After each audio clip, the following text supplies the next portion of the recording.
Hello to everyone, my name is Ignacio. In the next video I will explain you what is social-emotional learning and why it is relevant for our lives and why it is important for education. First of all, you should know what self is, and to explain the concept I will use the definition of Marulandas.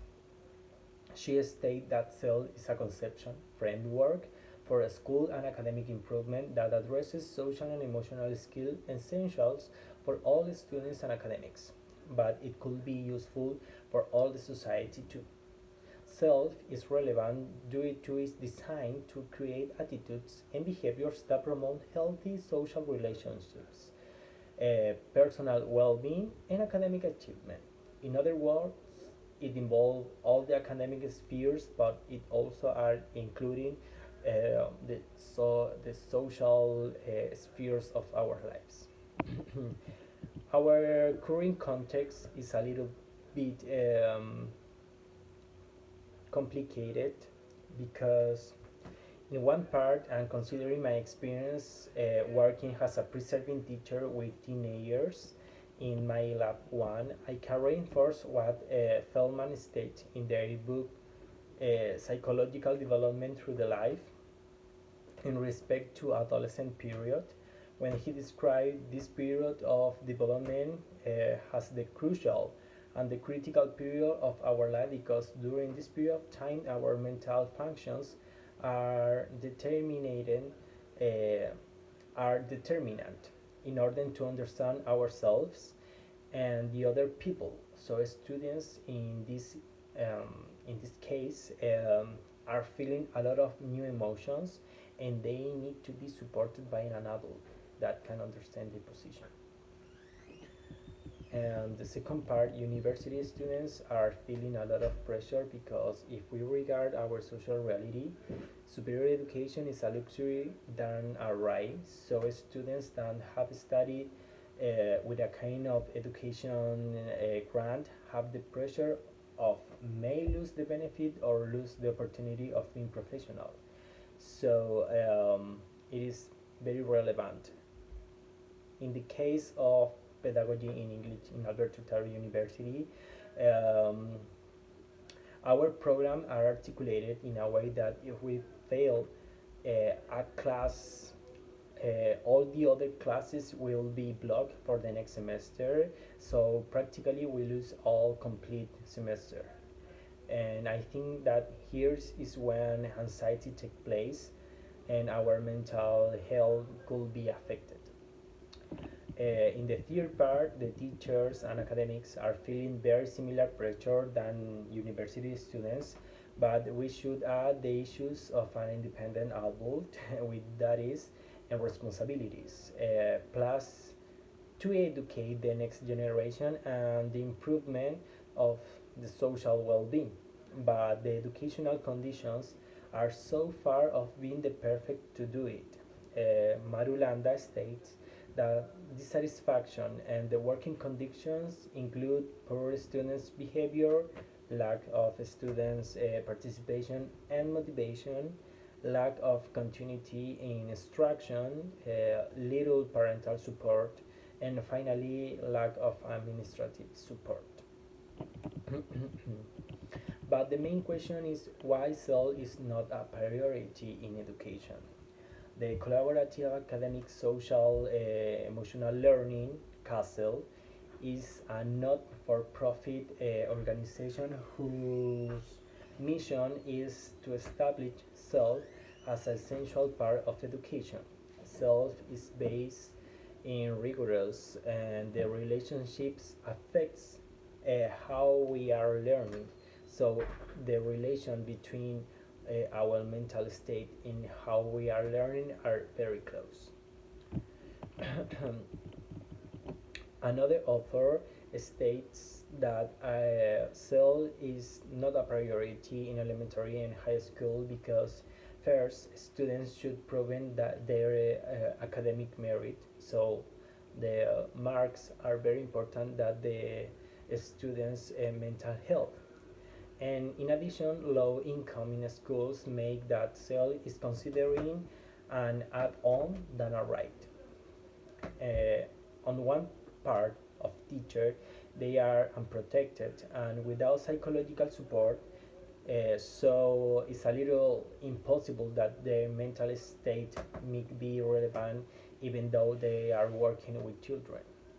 In contrast, mental health is a topic to discuss more in universities since this year, um, because personally I think that our generation are more critique and we are criticizing social issues that our parents or the other generation previous generations didn't critique when they were young. Besides, as a university student, I have the opportunity to study these topics in order to develop the capacity of control the emotions and feelings of my students and obviously my emotions and feelings. Um,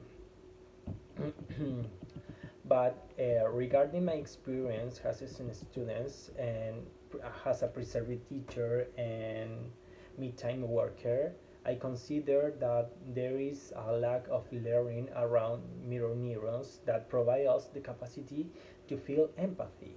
I can perceive a lack of empathy in all the spheres in a school community. For example, students don't have empathy with their parents, and their parents don't have empathy with um, teachers. So it's a kind of circle. Nevertheless, the most true important things that the whole educational system are failing, sorry, is in the education of mindfulness and educational learning. The lack of these both elements could be reflected in the way that teachers do not know how to control their feelings and emotions when they are overwhelmed.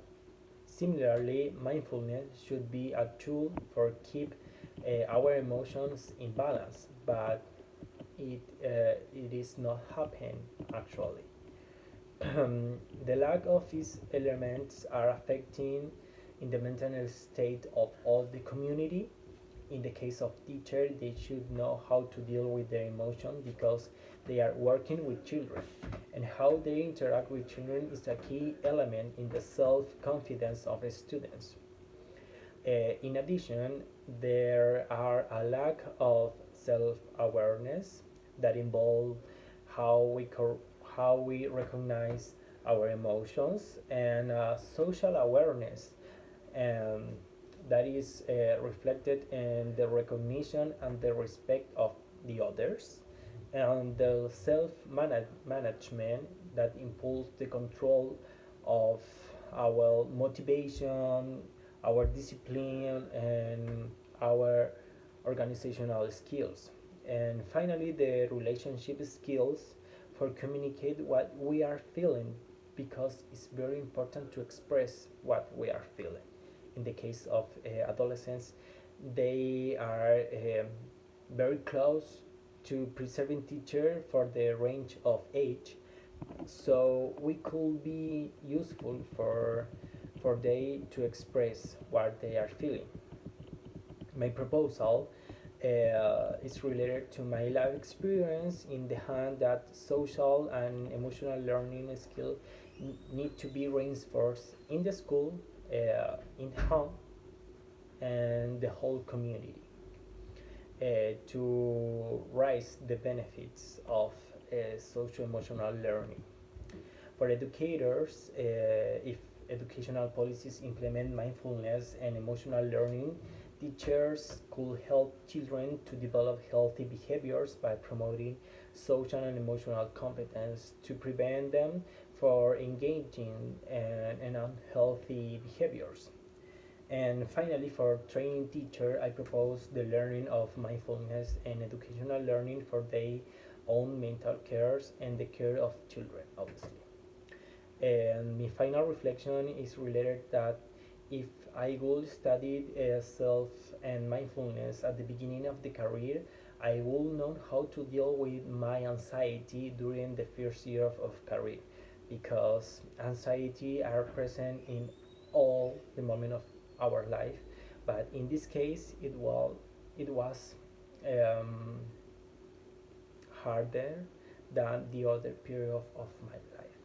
So social-emotional learning should be implemented as soon as possible in the Chilean classroom. This is my reflection. Thank you for paying attention.